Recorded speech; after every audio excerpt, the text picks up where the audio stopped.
Hi అండి, అందరికీ నమస్తే. నా రావణ బాస్ 124. అప్పటికే వినే విషయంలో ఎంత చెప్పినా నైనా వినడం లేదని అసహనంతో ఉన్నావిడ ఇక నటించాల్సిన అవసరం లేదని నిర్ధారించుకుని అతని మాటలతో గాఢంగా ఊపిరి వదిలి, ఇది నైనా సర్ప్రైజ్ కాదు, ఏదో అనుకోకుండా ఇక్కడ మేము నువ్వు ఎదురుపడ్డాం, కానీ మంచిగా అయ్యింది. ఇప్పుడు నీకు సర్ప్రైజ్ కాదు, షాక్ తగులుతుంది అన్నారు ఆవిడ గంభీరంగా. ఒక్కసారిగా వినయ్ కనుబొమ్మలు ముడిపడగా కంగారుగా చూశారు గౌరవ్ గారు. ఏం షాక్ అని అడిగాడు వినయ్. చూడు వినయ్, నాకు మనసులో ఒకటి బయట ఒకటి పెట్టుకుని సంవత్సరాలు లాగటం ఇష్టం ఉండదు అని అనగానే ఆశ్చర్యంగా చూస్తున్న అతను వంక చూసి, నువ్వు నా కూతుర్ని బాగా డబ్బు పలుకుబడి ఉందని ప్రేమించి ఉండొచ్చు. అది నీలాంటి వాళ్ళను నమ్మినంత తేలిగ్గా నేను నమ్మను. నాకు దాన్ని నీలాంటి ఆస్తిపాస్తులు లేని అనాథకిచ్చి పెళ్లి చేయటం నాకు అస్సలు ఇష్టం లేదు. ఇన్నాళ్ళు నీ ముఖం మీద చెప్తే అది నా మాట ఎదిరించైనా సరే నేను పెళ్లి చేసుకుంటుందని ఊరుకున్నాను. కానీ నీలాంటి వాళ్ళతో బంధం ఉంది అని చెప్పుకోవటానికి నాకు అసహ్యంగా ఉంటుంది. అలాంటిది నువ్వేదో అప్పుడే ఇంటికి అల్లుడైపోయినట్లు మాట్లాడుతూ ఉంటే నా మనసు ఎంత రగిలిపోతుందో ఎవరూ ఊహించలేరు అని పొల్లు నూరుతూ ఉంటే అక్కడికి పరిగెత్తుకుంటూ వస్తూ, స్టాప్ ఇట్ మామ్ అని గట్టిగా అరిచింది నైనా. వస్తూనే వినయ్ పక్కన నిలబడి అతన్ని తన వైపుగా లాక్కుంటూ, ఇంకొక మాట నువ్వు వినయ్ అన్నావంటే మర్యాదగా ఉండదు అని అంది గొంతులో కోపం ధ్వనిస్తూ ఉండగా.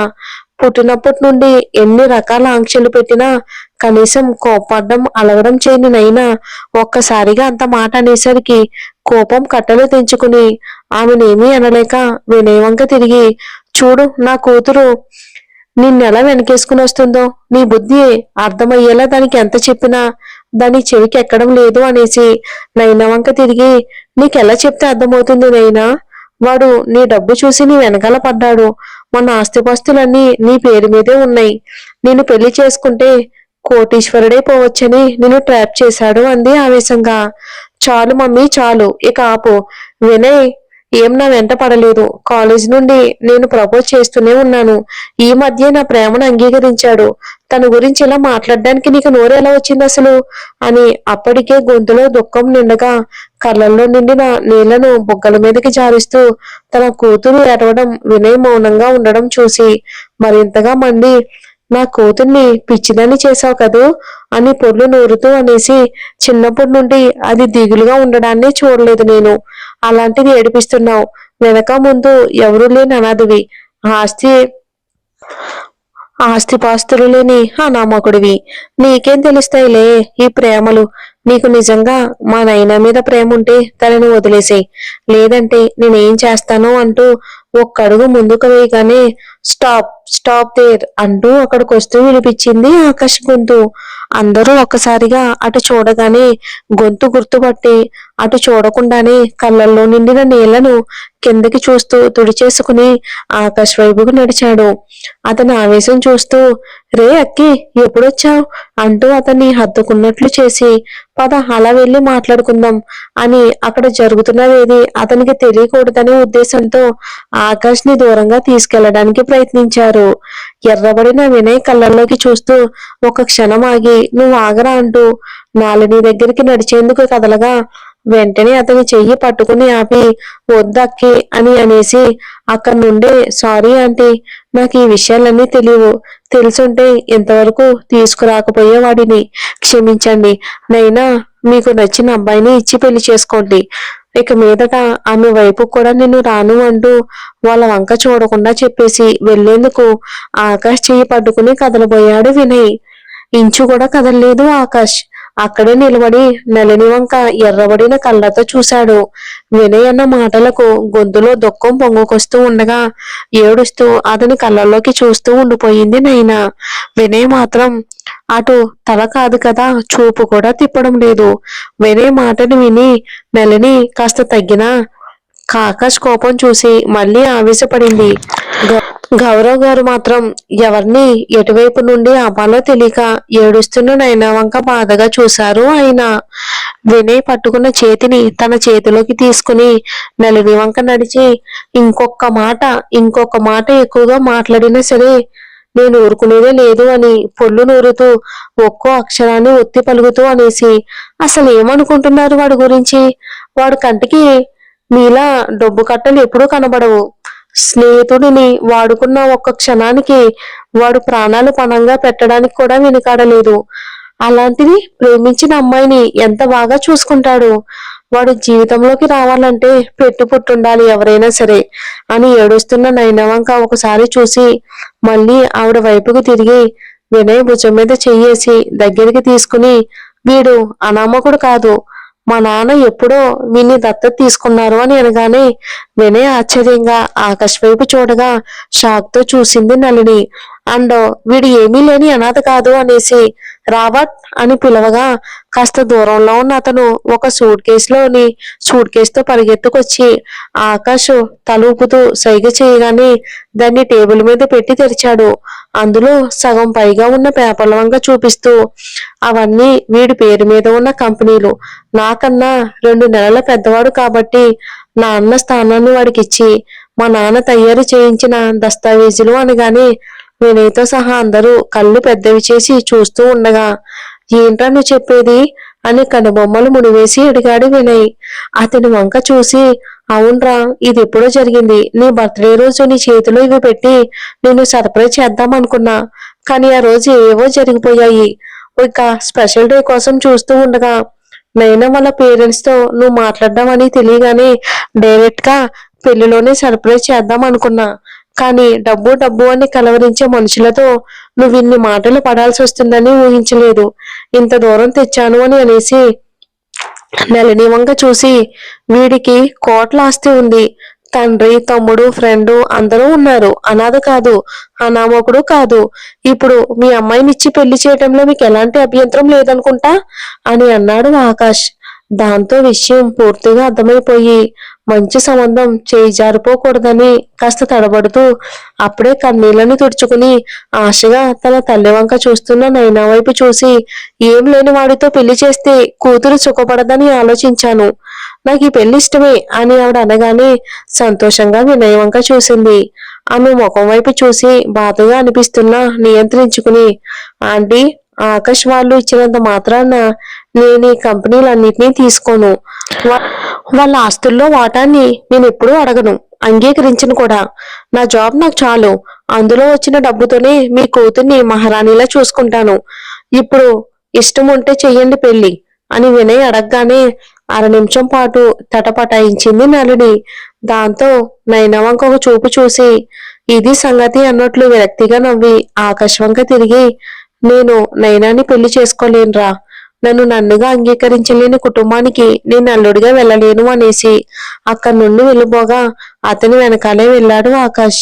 కాస్త దూరం వెళ్ళి ఖాళీగా ఉన్న కుర్చీలో కూర్చోగా అతని పక్కనే కూర్చున్నాడు ఆకాష్. టేబుల్ మీద మోచేతులను వాంచి ముఖాన్ని దోసిట్లో పెట్టుకుని కన్నీళ్లను అరచేతులకు అంటుకుని ఆవిరైపోయేలా ఏడ్చాడు వినయ్.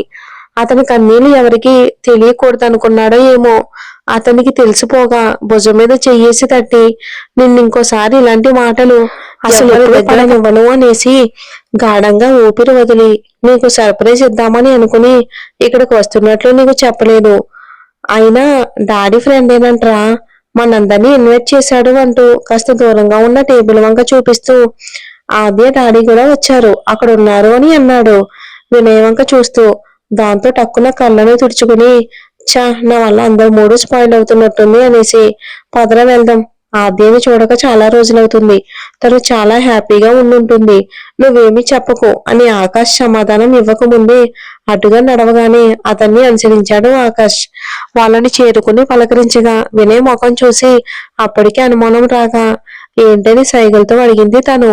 తర్వాత చెప్తానని కళ్ళతోనే చెప్పి అందరూ అక్కడ కూర్చుని మాట్లాడుతూ ఉండగా ఎవరో తెలిసిన వాళ్ళని కలిసేందుకు వెళ్లారు ఆద్య, ఆకాష్లు. అప్పుడే ఆద్యకు జరిగిన విషయం అంతా చెప్పేశాడు ఆకాష్. అంతా క్షుణ్ణంగా వింది ఆద్య. ఆమె ముఖ భావాలను అతను గమనిస్తూ ఉండగానే, అంతా సరేగాని నైనా పరిస్థితి బాధాకరం కదా అని అంది తలెత్తి. తనకంటే వినయ్ పరిస్థితి దారుణం కదా అని అన్నాడు ఆకాష్. నైనా వాళ్ళ అమ్మ వల్ల గొడవ జరిగింది. వినయ్ నిర్ణయం తీసుకున్నాడు. ఎవరో చేసిన తప్పుకి తన పాత్ర ఏమీ లేకపోయినా శిక్ష ఇప్పుడు నైనాకి పడింది అని అంది ఆద్య. ఆమె మాటలతో ఆలోచిస్తూ జగన్నాథం గారితో మాట్లాడుతున్న వినయ్ వంక చూడగా ఆద్య ఒంటరిగా కూర్చున్న నైనా వంక చూసి ఇప్పుడే వస్తానని వెళ్ళింది. ఆకాష్ ఆమె వంక చూసి సరేనని వినయ్ వాళ్ళ దగ్గరికి వెళ్ళిపోయాడు. ఏడుస్తున్న నైనా పక్కన ఆమె కూర్చోగానే గట్టిగా హత్తుకుని ఏడ్చేసింది నైనా. ఆమె బాధ అర్థమవుతూ ఉండగానే ఊరుకోనైనా ఏడవకు అంటూ ఆమెను ఓదార్చింది. చూడాద్య, మా మమ్మీ అన్న మాటలకి వినయ్ నన్ను వద్దంటున్నాడు అని ఏడుస్తూ చెప్పి, అలా అంటే అసలు నేనేమైపోవాలి? వాడు లేకుండా నేను ఉండలేనని తెలియదా వాడికి అని బోరుమంటూ కళ్ళు తుడుచుకుంది చివరగా. ఏడవకునైనా, వినయ్ నిన్ను వదిలి ఉండలేడు. నీ అమ్మన్న మాటలకు నీ చెయ్యి పట్టుకుంటే ఎక్కడ ఆవిడ అన్నదే నిజమైపోతుందేమోనన్న భయంతో కాస్త పోస్ట్ పోన్ చేశాడంతే. మీరిద్దరూ ఖచ్చితంగా ఒకటవుతారు అని అంది ఆద్య. అది నిజమో కాదో తెలియకపోయినా ఆద్య నోటి నుండి ఆ మాట వినేసరికి సంతోషంగా అనిపించి నిజంగా నా ఆద్య అని అడిగి ఆమె అవునన్నట్లు తలోపగానే గాఢంగా హత్తుకుని, నీ మాటలు వింటుంటే వినయ్ నా పక్కన ఉన్నంత హాయిగా ఉంది అంది కళ్ళు మూసుకుని. ఆమె మాటలతో చిన్నగా నవ్వింది ఆద్య. ఆకాశం నలిని వాళ్లతో మాట్లాడడాన్ని దూరం నుండి పసిగట్టిన జగన్నాథం గారికి విషయం అర్థమైంది. నైనాని ఓదార్చడం అయిపోగానే అలా ఒంటరిగా వదిలేయడం నచ్చక, పద వినయ్ వాళ్ళ దగ్గరికి వెళ్దాం అనగానే క్షణం ఆగి, వినయ్ ఏమంటాడో, అసలు నాతో మాట్లాడతాడో లేదో, ఎందుకు వచ్చావని కోప్పడతాడేమో అని అంది నైనా.